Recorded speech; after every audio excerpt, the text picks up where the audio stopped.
I've always wanted to share a story that has been passed down in my family for decades. It happened to my grandfather in the late 1950s in Calcutta, back when he worked as a traditional boatman on the Ganges River. It was late evening, and the sky was turning that bruised, dark gray color right before a heavy monsoon hit.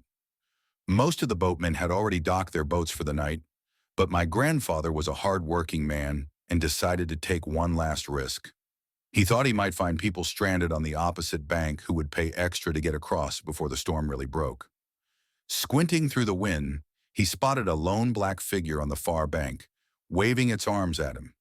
He began the grueling task of paddling across the rising current.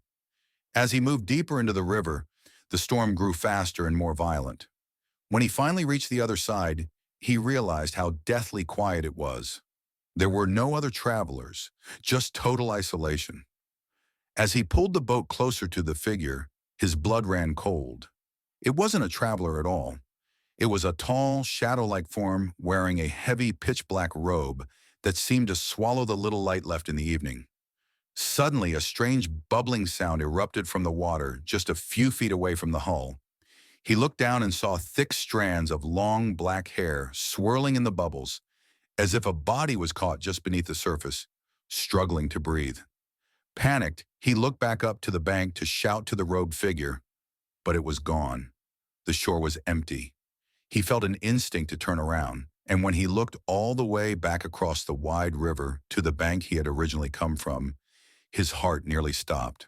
The black figure was standing right there, on the distant shore, watching him from the spot where he had started.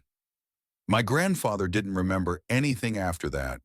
He blacked out from pure terror and was found the next morning by local fishermen several miles down the stream. Strangely, he didn't have a single scratch on his body. He told us later that the figure was probably a masan, a paranormal humanoid creature from our folklore that haunts riverbanks, specifically the Ganges, waiting for prey.